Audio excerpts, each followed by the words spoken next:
pleased to introduce today's speaker, Dr. Erik Bucy, or Bucy. He's the Marshall and Sharleen Formby Regents Professor of Strategic Communication in our college. I think he joined us in fall 2012. Before he joined Texas Tech, he was Vice President of Research at Smith Geiger, marketing research firm in Westlake College, California. Before that, he had taught at Indiana University's Department of Telecommunications for about 14 years. He has a bachelor's degree in English literature from UCLA, a master's degree in print journalism from the Allenberg School for Communication at the University of Southern California, and a Ph.D. in mass communication from the University of Maryland. So he's all over the place, and he still remains young and restless. Versatile.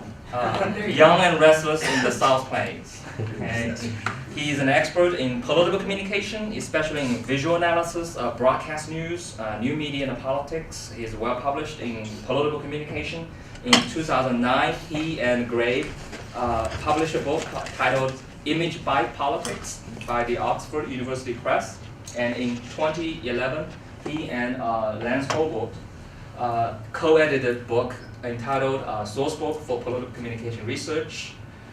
Since he joined Tech, he regularly teaches graduate methods and theory class, and right now he's teaching political communication. So today's topic is called Branding Television That's Good For You, Strategic Advice and Media Insights for Hidden Campus. So without further ado, please welcome Dr. Bucy. Thanks, Wei-Wei, for that introduction. So yeah, it's a hidden campus treasure. That was the final word. And I think it is. So let me just ask people here, how many people watch KTTZ or Channel 5 locally? Right. So this is why it's hidden. And yet the number of shows that air on this station is truly impressive. I've got a list I'll hand around. And this just goes through about the first 3 dozen programs. There's about 2 more dozen after that. And it's got them ranked by order of viewing preference. Of course, what comes in number 1 is Downton Abbey, and particularly with the 3rd season. And are we into season 4? I think we're into 4, right? Yeah, 4. So this was done last spring, so it was season 3, but among viewers 25 plus, 47% were watching very frequently or regularly Downton Abbey. 40% were watching Nova, 39% were watching other Masterpiece Theater shows, 36% were watching Nature. So it's a much richer resource than we tend to give it credit for, and it really is kind of hidden, and more people should know about it. So what I did here is basically a market research type study for on a local level for PBS. And I approached it just like I would market research, only with the help of students. So it was an exercise in the final project for my integrated communication campaigns class. So what we did was developed a questionnaire, and as part of the questionnaire, I had students come up with show ideas. So the station general manager came in, Robert Giovannetti, who's also an adjunct for us, and he's a student in one of my seminars right now. And he couldn't be here today, but I'm going to present this to his staff separately. And he came in and gave us an overview of the station. And the station is more or less visible, depending on kind of the period or the year that we're talking about, given the administration's priority of it. So it gets funding from the campus, about half of it's funding from the campus, and it gets a large chunk of funding from viewers. So it's donor supported, but really campus kind of assured, you might say. So campus donates almost $1 million a year to the station. So it's really a campus resource as well. And I think we could do a lot more with it. Of course, Robert agrees, and the students came up with some great show ideas. So we had 19 students in the class. They came up with 57 distinct show ideas. It was really amazing. So I've got these, and I'll hand them around. We couldn't test that many. That's just too many to ask somebody to read through. And so I had Robert whittle it down to the top 24 ideas. We tested those 24, but what we had to do was a split sample where we didn't ask everybody to rate every single show idea. We had about half of the respondents rate about half of the show ideas. And so we got a decent size N, and here's kind of the method of it, and then I'll go through some of the results and some of the insights for the brand concept. So it was a comprehensive study. It was fielded in late April, and I continued all the way through May 22nd because I wanted to get a good size N, which for a local station study would be about 400 to 450. You can do it with 300, but I didn't want to stop there, and people were continuing to respond, and so I thought, why not let it go a little bit longer?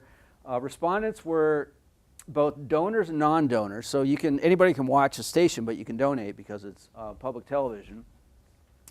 18 years or older who indicated they had watched the station, they had ever watched the station. So I had a screening question where 212 people were kicked out of the study because they had never heard of it, never watched it, and basically just wanted extra credit for classes. Now, what was the percentage of students? Well, you can see here, there's about 40% that were in the 18 to 24 age range. But the rest of the study, about 60%, there might have been a few percentage graduate students, but the rest of it was mostly people in the community, people on campus, and we reached people two ways. We reached them through emails to the station's member list, also social media postings to the station's Facebook page, and then also through tech announce.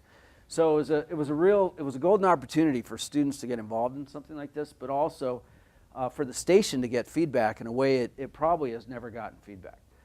So obviously we had a questionnaire. It included close-ended and open-ended questions, quantitative and qualitative, used a split sample technique so that the longer question sets where you're asking people about shows and preferences and even things having to do with their priorities for the community get minimized so that all the questions get answered, but not every single person answers every single question. And that way they can get through it. And the average time to complete this thing was about 10 to 12 minutes, which was, I think, reasonable. The incentive was, I think it was an Amazon gift card, and I know a couple people in the college got them because they completed it, but some people didn't even follow it up, so I didn't even end up spending all my budget for this. It's kind of interesting. All right, so here's the respondent profile. There were 465 people that got included in the study. You can see the breakdowns pretty good in terms of age, a nice gender distribution, mostly white viewers, but a decent percentage of non-white as well. And you can see how many people are employed, either full-time or part-time. 25% describe themselves primarily as students, so that's not a big, overly large segment. And you get almost a third, not quite, were donors. And I didn't ask them, well, I did ask them to estimate how much, but I'm not reporting that here. And then this is the time that people had been in Lubbock, so the largest percentage had been here 11 or more years.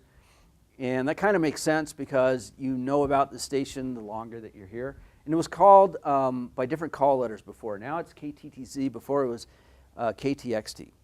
And so some people still refer to it that way. If you call it up on the web page through PBS, it still shows KTXT. Okay, you can see the education tends to skew a little high, 22% with a graduate degree, but the income distribution is pretty good. So I guess that says even if you get a grad degree, it's no guarantee making money. Okay, and then if you have kids at home, is actually relevant for PBS because there's so much children's programming on the station. So it wasn't a majority, but there's probably enough to do a little bit of descriptive analysis on that. So there's a perception of the station of being primarily for two audience groups. One is kids and one is older adults. Students in my class felt completely distant from the whole concept of public television, had never watched the station, maybe knew about a couple shows, really not in sync with it at all, even though it was a campus resource. And their perception, along with people in the study, is that it's for really young viewers, really old viewers. So the challenge in building kind of a brand identity for the station is to make it a community resource for everybody. That's where some of the show ideas come in. So in market research, we don't save the conclusions for last as opposed to academic research. So boom, I'm going to hit you with 9 key takeaways. Because if you schedule a meeting with a decision maker or somebody in industry, they've got maybe a little bit of time, and they don't have 3 hours or even an hour to sit through a talk to get to the bottom line. If you don't get them with something gripping early on, you've completely lost their attention. So what did we take from this? First of all, there's a very kind of low-key, low-level, lukewarm social media presence. And the easiest and most affordable way for the station to kind of do more outreach with audiences it's completely unknown to is through social media. So the students in particular had great ideas, and I've got them at the end of the presentation, on how to reach viewers using Facebook and Twitter and other ways. Another big takeaway was a lot of viewers, because they think it appeals to two very different audience groups that doesn't include most of the people in the survey, think that we should rethink the show lineup with an eye towards reaching people that right now don't think the content is for them. Develop an app that kind of goes along with the social media presence, but would particularly intrigue younger viewers if you did it right. Again, it's another, although it's not cost-free to develop, it would be something that wouldn't involve money to really distribute if you just posted it online. And a lot of people wanted to see archival content. So PBS National has this, but if you did it locally, that might play more to people who are used to downloading and streaming content on demand as opposed to waiting for appointment television. Now that would require resources and maybe a little bit of expense, so I don't know if that's realistic. Another one was just build general awareness of the station, involving or engaging multiple kind of strategies, social media, promotions, and other community kind of events to particularly sway and build awareness among occasional viewers. So the occasional viewers are the ones who are actually movable to the regular column, whereas the non-viewers, you're going to have to do a lot of promotion and traditional advertising just to make them aware of the station. A lot of people have the perception that KTTZ is a news station. So people think it's either for younger viewers or older viewers. If they think it's for older viewers, they think it only covers news, which it doesn't. You can see on the basis of the show list, that's true. So there's some perceptual hurdles the station's got to overcome. And it should really expand its reach to get out of this kind of dichotomy. Along with that, there was interest in kind of changing or building a new slogan for the station. They had a couple they were trying to use, but not very noticeably. And so the one that won with viewers was unique, intelligent, in-depth. Another big theme that comes out of the brand project is the idea of community. And then lastly, one of the takeaways was really try to own the local factor or the local aspect of the station and really try to get viewers to buy in, to think that it's really their station. Okay, now some of the stuff, some of the findings should more or less support this. So the results here, a lot of it is based not on the full sample, it's based either on the split sample or on analysis I had up to, I think, about May 5th. This is very time consuming and I haven't had time to go back and redo all the charts, but the basic trends hold. So what are the most commonly owned devices? You can see it's laptops, smartphones, followed by tablets. The younger demographic, particularly laptops and smartphones, we see this over and over in studies. So again, if you're going to try to reach people, do it through portable devices. What are some of the different ways that you're watching television? Look at the 18 to 24 column. They're getting it through Netflix and Hulu Plus. And with the DVR, that's a little more equal, but the older group, older meaning 25 and higher, uses a DVR and a TiVo more, meaning they have a subscription to cable. So there's a big problem with affordability for the younger groups. And then the percentages for alternative ways of getting content are a little bit smaller. So what are some scenarios? These are kind of market research questions, or different ways in which you watch TV, so a little more behavioral. So you watch whatever's on at the time.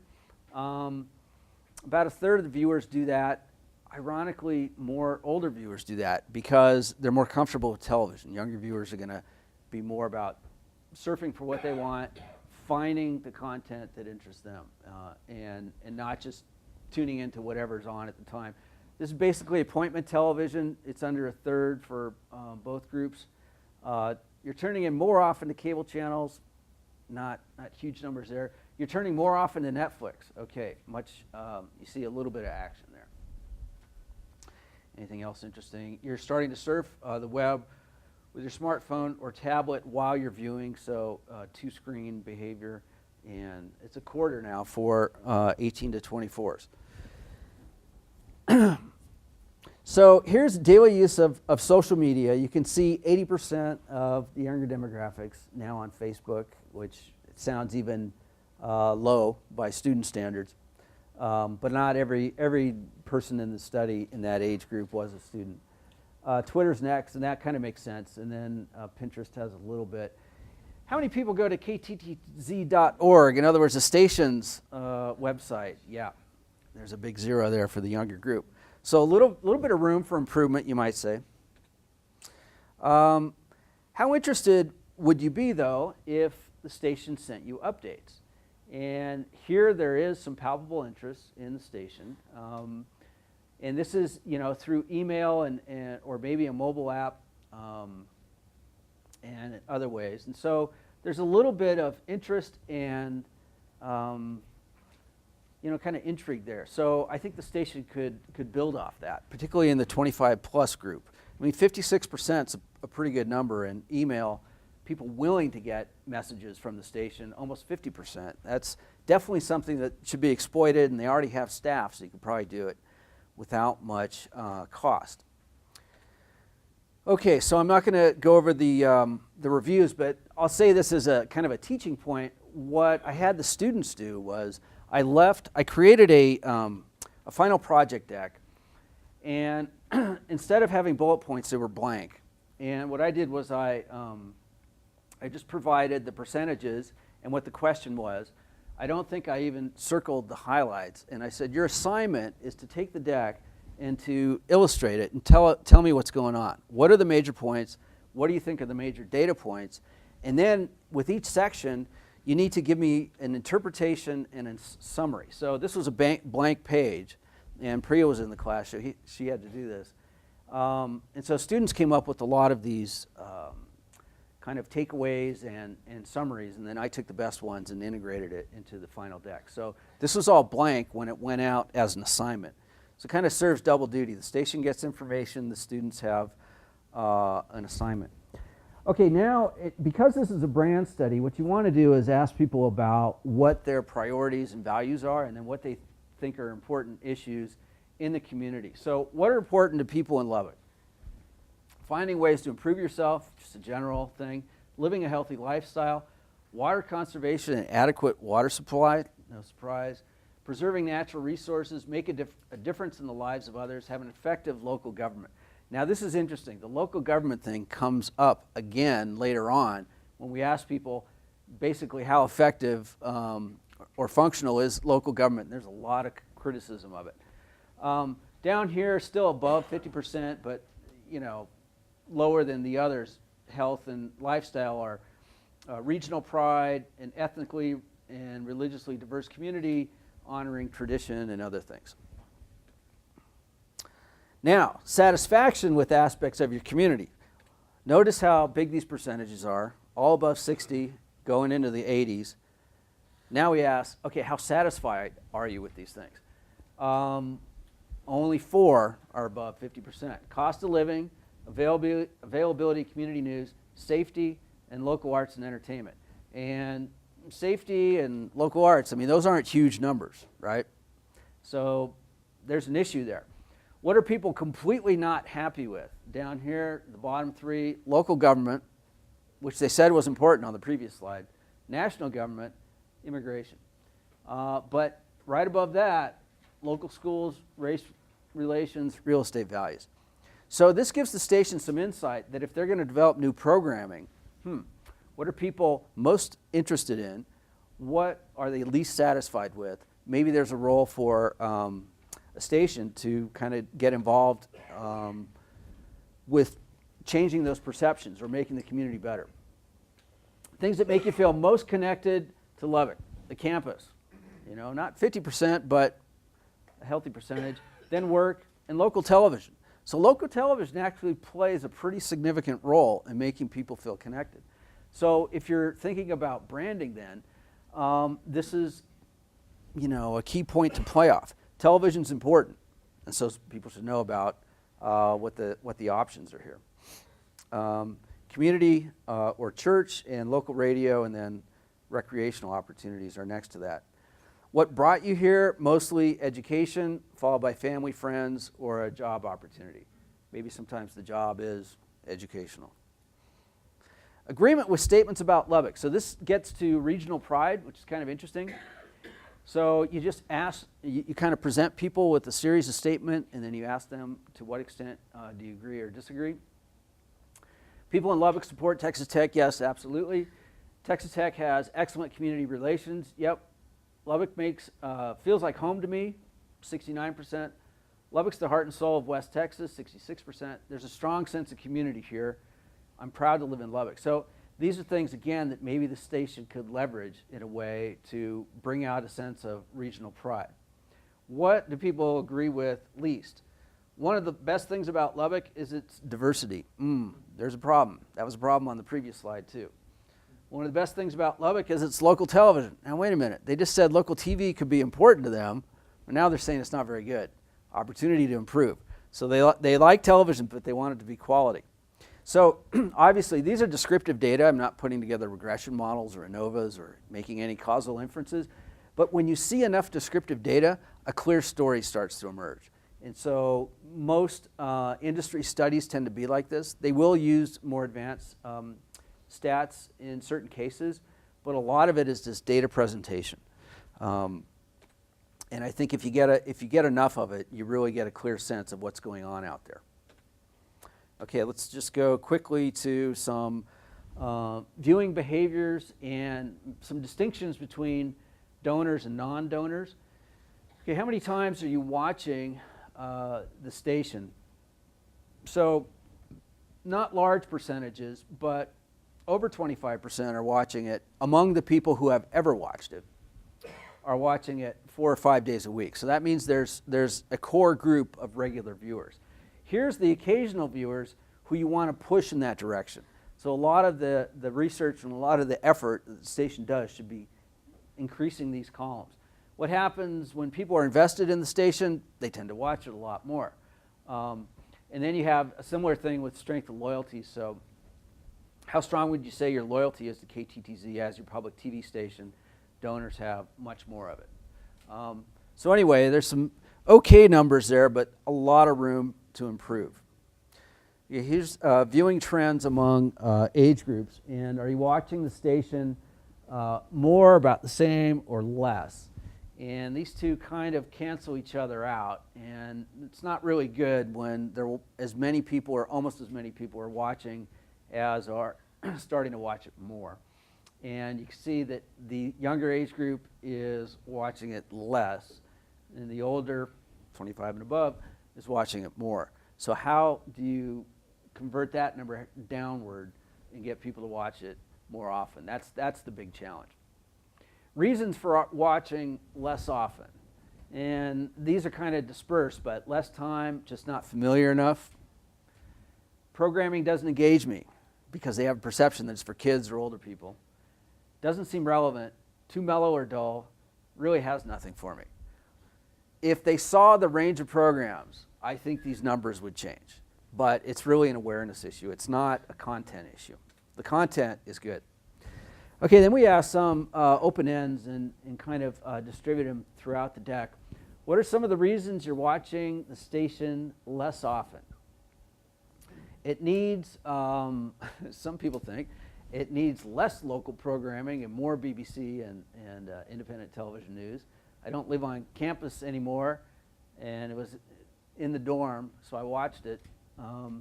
No paper TV guide, so I haven't a clue what's going on. Okay, so you get into the slightly older demo, and they don't have their guide, and they don't know you can go online or subscribe on cable and see all the programming there. Recently got cable with more interesting programs. Well, the station's on cable, so that could be an awareness thing as well. The station seems narrow-minded in its view of Lubbock and the world. Yeah, that's interesting. I use Netflix and don't watch TV. Programming info is lacking without the guide you used to have, so that's the program here. Too much Irish music, too little classical music. That's a long-time viewer. And the guide, I should say, used to be sent out. So when you are a member to local PBS, in the bigger markets, you get the real slick kind of magazine TV guide for the month. And I think we used to do that here, and then you take it away and people feel like they're taking a benefit away. So it's a cost versus kind of reward issue. Most important things you expect the station to deliver on. Shows that make me more informed, shows that allow me to escape, showcasing the best of television. Okay, that's pretty clear, particularly 43%. So the station's expected to be informative. Keep that in mind for a brand statement. Okay, these have to do with strengths of the station or weakness. So orange is a strength, green is neither strength nor weakness, blue is definitely a weakness. So what's a weakness? Complete and accurate weather. Well, that's true. They don't really keep up with the weather the way local news stations do. But shows that are current, high-quality dramas and series, but we're in pretty small numbers there. Clearly, when you're getting close to 50 and above, it's considered a strength. But educational programming, national news and documentaries, hobbies and activities, keeping viewers informed. I would say most of this is coming from the older demographic. If you look at that sheet that I handed around, the older groups are watching the national news and the information shows.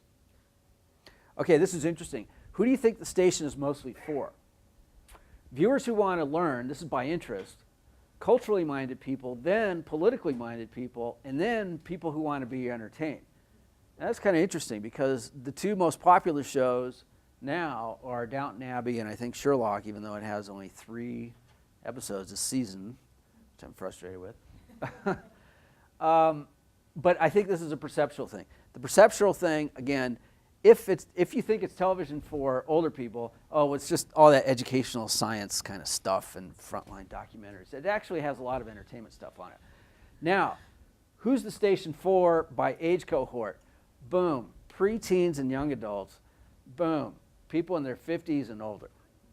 It's just completely, mostly bimodal. What are we leaving out? Teenagers, college students, 20-something, even to some extent people in their 30s. Yeah, why are preteens and young adults together? What is the, was there, because I would think young adults would fall into college students and 20-somethings. Yeah, I don't know why they are. I'll have to look at that, but it should just be preteens, I would think. Oh, I think Maybe just say young children? I'd have to look at it. I think what I did was, and I don't know why I did this, I think I added preteens along with these 2 categories to really show that anybody under 20 is what that bar represents. And then it's for parents or grandparents. So what do you got? 81%, that's what it's for, when you ask it a different way. Okay, so the station clearly isn't getting the younger viewers. This is how people refer to the station. How do you usually refer to the station? Now, the call letters or the moniker or however you reference it ends up being part of a brand identity for a local station. So most of all, people call it Channel 5 and PBS. Guess what the station hangs its hat on? The station wants to refer to itself as by its call letters. Most people aren't seeing that at all. So ditch it, deep six it, hide it, identify with this. These are the strong suits, and PBS especially. If people recognize it, they should play that. Look at this. More people were recognizing the old call letters than the new call letters. And the new ones have been out for at least 2 or 3 years now. And hardly anybody refers to it as a combination of things. Okay, here's the appeal of the station slogan. So if the station is going to be identified with a couple quick kind of keywords or a phrase, what's it going to be associated with? By far, or, out in front is unique, intelligent, in-depth, particularly for 25 plus viewers, followed by caring, committed, creative. The station was using smart, local, high def. And it's kind of neither here nor there. This is one I just threw in, Feast for the Mind. This is another one that the station uses occasionally, either in little kind of text on screen or somewhere in its website. Nobody wanted that. So think about how they really view your station as opposed to what's kind of been convenient in your marketing. This also begs focus groups, and we didn't run focus groups, but you really want to get a broader sense beyond just a few choices like this. What words come out when people start talking about the station? This is about kind of anticipation of shows. I look forward to watching the shows, not quite 50%. The shows are relevant to me and my family, again, not quite 50%. The shows feel old and tired, 20%. When you have a show like Lawrence Welk that went off the air probably 20, 25 years ago when it's still airing, all somebody has to do is see that once, and you get some numbers in that category. Okay, now, we took the 57 ideas, whittled them down to 24, had people rate half of them, and this is what emerged as the top ideas, new show ideas that people wanted. Local heroes, so this isn't just firefighters and cops, this was more about who's doing interesting things in the community that we wouldn't know about that is really extraordinary and unique and really kind of is special about the place. 80% of people 25 plus wanted that. Facing the issues, there's a lot of concern about government. Nobody's really talking about it, except some local news, which is only talking about it for a couple minutes. They want a more in-depth conversation about that. More stuff about health-oriented, get fit, and then game day cook-off. So you kind of get a combination between stuff that's healthy for you versus stuff that's kind of Texas Tech related. And particularly younger viewers wanted this. So they basically wanted a camera going around tailgating parties and just kind of have an informal contest, which I think local news does a little bit, but there's just a lot of interest. Students want to see themselves. They want to have an opportunity to show up on the local station. There's also interest in being healthy, and then even things like business shows or reimagining Lubbock, particularly if you're living here. And you can see the differences here. I mean, some of these numbers still retain like 69%, let's do business. So if you're living here, your sensibility is going to be slightly different. And then it goes on and on and on and on and on. The least kind of popular was something called Town and Gown, where you emphasize the academic part of campus. No, people want sports, they want fun. Kid time, at least for the respondents here, there wasn't enough parents, particularly younger parents, for that. And although diversity is a concern, there wasn't a big priority on a show someone proposed called Latin Lubbock. All right, so there's summaries there if you want to read them. Then I'll just go really quickly through some of the verbatims here. So what does the station stand for in your own words? And I grouped these, the students grouped them into categories. And I didn't really tell people to think about the station along these terms. This is just what came out of it. So the informative dimension is educational and thought-provoking. It's always been a source for educational, informative programming. Insightful, informative, enlightening. Intelligent gets used over and over. Trustworthy, reliable. Presenting viewers with programming that inspires learning, creativity. Unique. It's seen by some viewers as neutral, an alternative to commercial TV. Again, neutral. But it's got educational stuff and shows that aren't available elsewhere. So again, if you're building a brand, the station should recognize it's got something that other stations don't necessarily have. but it's not very well known. What does Channel 5 stand for? Not a clue. Can't say that it stands for anything. Seems to lack good leadership. Don't know. Keeping it local and other broadcasting misadventures as a longtime viewer. The only things I watch the station for are PBS, in other words, the national shows. So they want higher quality local shows. What would you like to see? I want the schedule back. A lot of people complained about that. More arts, more British programming, more entertainment, more musicians. So this was another huge thing that was popular with the students, is why not have the station really help develop the West Texas music scene by having something that competes with Austin city limits, or that could be that big. And there was multiple ideas for local music shows. What would make the station more relevant to you? Scheduling of shows. Give me the program guide. More involvement of local people, more local area history, local music, art, documentary, local artists, etc. So there's that. Anyway, I'll skip through these, but there's some interesting comments that people have when you ask them.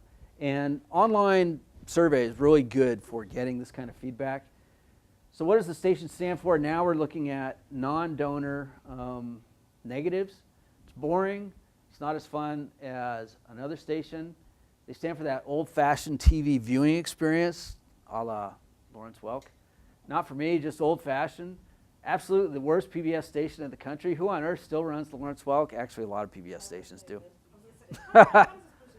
Right. How many times are you going to repeat Doc Martin or Keeping Up Appearances? The Chancellor's Show is horrible. I mean, this is a real critic, right? But this must be somebody who watches it all the time, because, I mean, this does happen. They do repeats.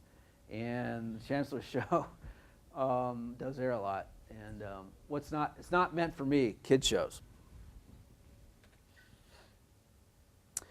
Non-donors want to see more local sports. There's hardly any of that on there. More news geared towards a younger crowd, more things about tech.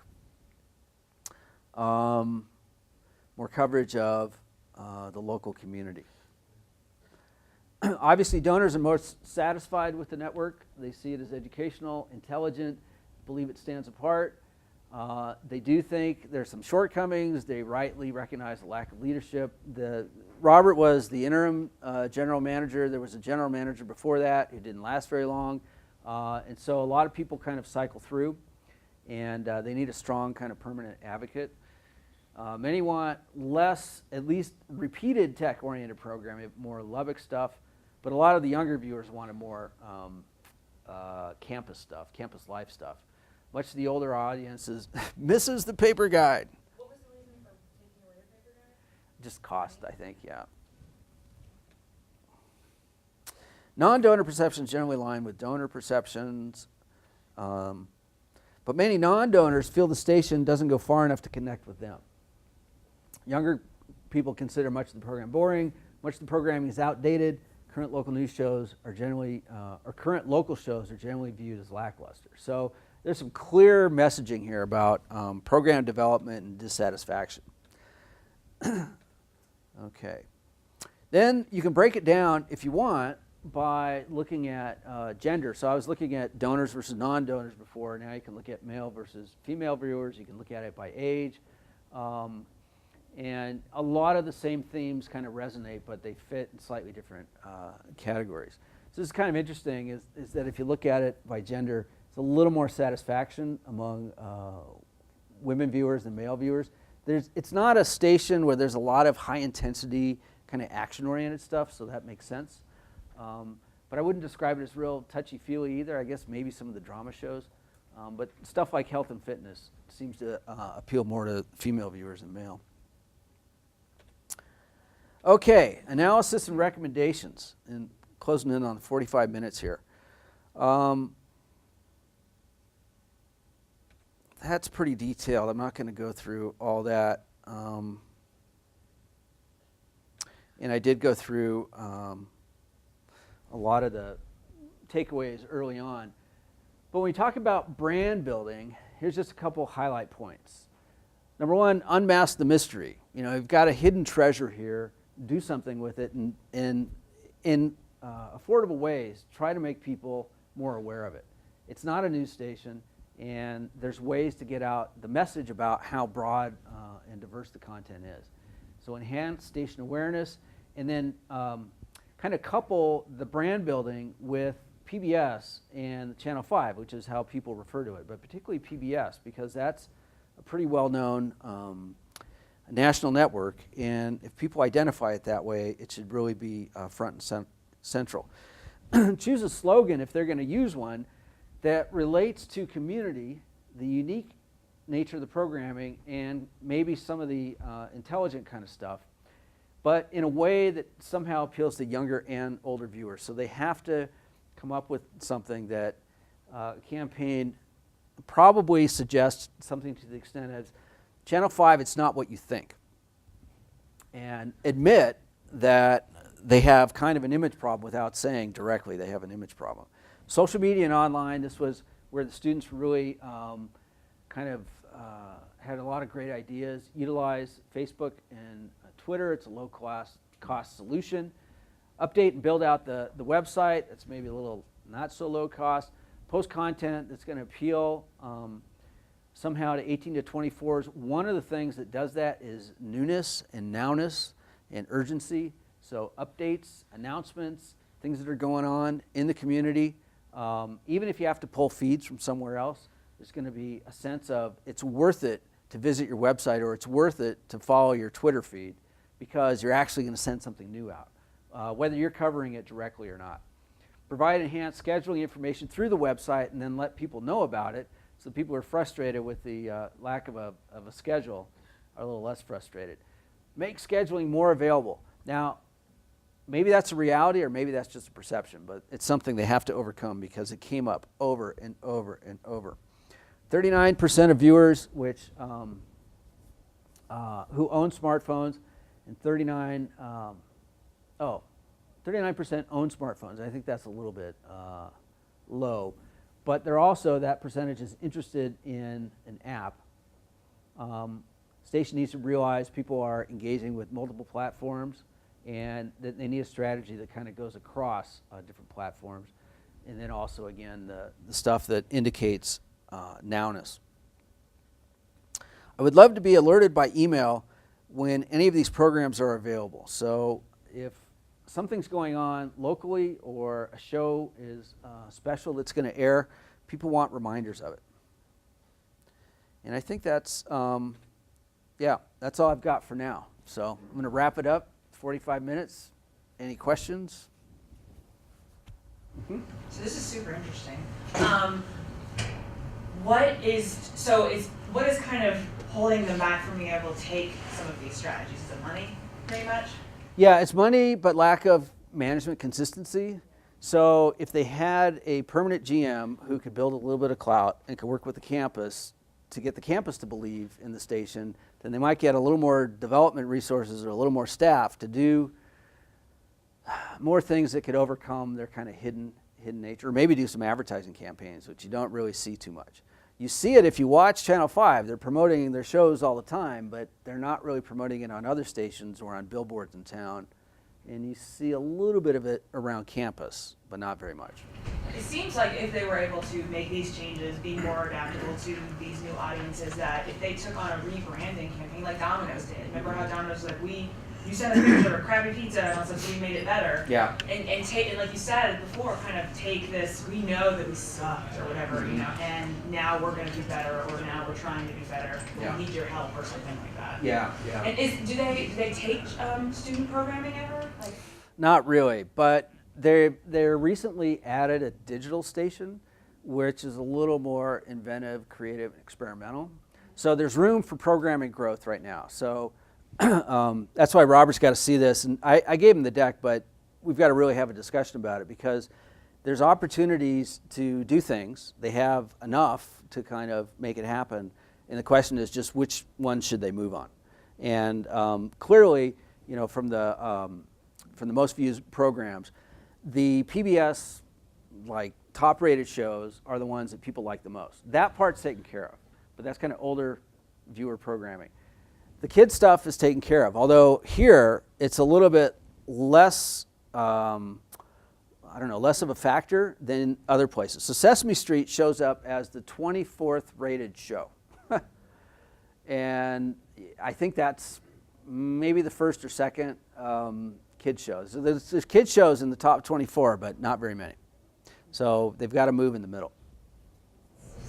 Kind of more of a how-to marketing question, because I'm thinking like, a station's a very different kind of product than, if you think of it at like the program level, for example, where as a brand it is trying to reach kind of multiple target audiences that all have very different needs and interests that need to be filled. And I guess what I was hearing from your talk is that, like you said, like they're set in their PBS content. Like even I watch Downton Abbey, Sherlock, all those shows, and when I miss them or I want information, I'm driven to the pbs.org website, but not the local one. And so it seems like kind of the area that's missing, right, is all the kind of community programming. So what, is this something that's done a lot with stations, or are there dangers when you're trying to create kind of an alternative brand image of the local affiliate that maybe isn't quite in sync? Yeah, like well, with PBS, because I know like with like NBC, like I think of, or ABC or whichever, I know KMAC is like one of the affiliates, and when I want news, I go to that website, but I don't have the same understanding or brand image of it as I do the national network, which I associate more with its programming. Right. Did you get my question in there? I'm sorry. Yeah. No, I get it, and you're right. So they have a station, not just a show, and they've got multiple audiences with relatively few resources. So if you go to the national PBS site and you do it within Lubbock, the old call letters will show up in the left corner. It'll say KTXT. So number one, they've got to communicate better with PBS to get at least the current call letters there. But I wonder if it's possible to redirect people back. Would you like to go to the local website? But are there dangers of creating like a different brand, or do people see them as separate and then it's okay? Right. So the strongest PBS stations locally are in big cities, so Boston, New York, etc. LA, interestingly, recently kind of killed its PBS, KCET, and converted it to an independent but not PBS affiliate, which is kind of weird. So the stations that do the best, the PBS local stations that do the best, are the ones that become known for some kind of local programming. So in Bloomington, they had a series of shows that were both community-based and kid-oriented. And they have one called the Friday Zone. It was a huge hit. And what they did was they had this really funky set that looked like kind of a Cat in the Hat type of thing. Kids loved to come on there. Parents would come on with their kids, and they would have about 5 kids and 5 parents every single Friday.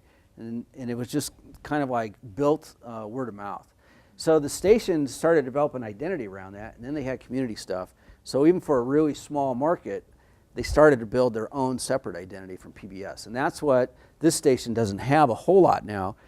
And yet there's so many students who are here, that's just a natural resource to market to. And if they did more campus-oriented stuff, that would be a big opportunity.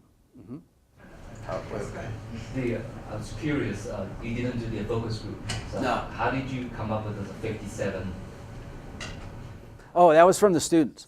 Right. So the station general manager came in and gave us an overview of what the station was all about. And from that, I asked the students, now think about what he said the station is doing and could potentially do. Think about what you're interested in and give me, I think, how many was it? 3 to 5 show ideas? 5 show ideas, yeah, and just brainstorm. Yeah. So some of them weren't worth kind of passing along, but most of them were. So, Priya, you had a question? Yeah, because I was in the class, I attended the talk by Robert. It felt like they did have a budget issue, they did not have a whole lot of money. But do you think, given that they started doing cluster hiring from among the students, they would be able to reposition themselves in a better light? What do you mean by cluster? I mean, to work there? Yes. I mean, students. Oh, yeah. I mean, if they had more kind of student hourly help and that kind of thing. Yeah, I mean, the other option is to form some kind of relationship with the college, but we're so kind of maxed out in terms of our own staffing. It's always a staffing question. And the station doesn't have a whole lot of staff. It has about a dozen full-time people. And so they do a fair amount for the staff size they have. Now, could they engage more of the students? Yeah. And one of the issues is where they should be located. So now they're located off campus, and I think the Bank of America building. And so it's not really, even though it's a campus station, it's not really visible, you know, and there's no logo on the side of the thing, and you don't see PBS, and there's no kind of intrigue, you know. They don't get that dorm traffic that if you walk by a TV station every single day, eventually you're going to wonder, well, do they have studios? Well, could I go check it out? Well, could I get on the air? So they're kind of invisible in more ways than one. They're invisible on the campus, they're invisible in the community, and it just reinforces that lack of visibility. Yeah. I wonder, and I don't know, do they, because they have to focus on so many audiences, they've got young, old, middle, whatever you want to call it, do they, or have they thought about doing their programming in chunks like that? So like, we know the kids are watching most often this time, we know the older people are watching this time, we know the younger, and then trying to, so basically it's like, oh, it's young adult, 2-hour block or whatever. I think it's almost overly segmented right now, and the mornings are kids, and then the early afternoon late morning, early afternoon is workout time, and then early afternoon to late afternoon is like the hobby zone. And not only are there reruns of Lawrence Welk, there's reruns of How to Paint by some guy who used to teach painting in like the 80s. Not Bob Ross. He was really good, right? He only did the trees of the snow. Yeah, right. Big hair. You know, and then But I still watch it though. If I run by it, I do still watch it every now and then. Oh, You know, yeah. for a core group, there's a lot of hobby programming, and it gets some viewers, but it's not up there in the top dozen. But that's all the PBS stuff still too, right? That's not like local. Yeah, it's PBS. So probably there's more of an opportunity to kind of intersperse throughout the day a younger sensibility, working around kind of the franchise. Students with their schedules being kind of all over the place. Right. Especially the does is like big to watch during lunch and stuff. Yeah. Yeah. Not necessarily. I got a question. Other PBS stations have to be facing the same thing because I've lived in a lot of places where they all play Lawrence Welk. Yeah. So they've got to be. Are there any synergies among them? Do they work together to, swap best practices? Other people tried some of these things, and have they worked? There's national PBS meetings, but from what I understand is that, and I was on the advisory board of the station in Bloomington, is that usually when they get together on that level, it's about how do they survive the next funding round from Congress. It always seems like it'd be worth calling all the Texas PBS stations together, bring them up here, and just do a brainstorming. What are these things have you guys tried? What haven't you tried? And that kind of stuff. 'Cause there's got to be something that's working somewhere. Yeah, and I mean the other thought and kind of idea that's getting kicked around is, well, maybe if one station's underfunded, that it would make sense to kind of fold two of them together. But then the problem is, say if we merged with, I don't know, El Paso or something, you get such a big area. How could you speak to the local Or you could factor? even co-brand some of this independent programming and do some Texas programming that they could share the costs. Right. Yeah. I mean, there's all kinds of opportunities. So, I mean, this is just one study. If the station, if you guys are interested in all, number one, if there's anything to look at data-wise, I'm happy to share the data set. Number two, if you have other ideas for the station, he's really open to further brand studies, to the focus groups that I didn't do, to other ways of kind of engaging with the community to get this thing more visible, which I think would be a real service for the campus and the city. So. This maybe it's 60/50 or more. I know. It'd be good for a campaigns class to go in and do it. Well, that's what this was. Yeah, But yeah, this was the But to actually do the implementation. the implementation Do and something with it. So and not focus just groups. research, but Right. maybe just somebody taking your research and then having to do a project. Yeah, like the PR campaigns class, they could actually implement something. Sure. Well, I'm happy to 60. share the deck too. Especially All right. somebody who's interested in programming or something. So it's up to you guys next. Thanks for coming.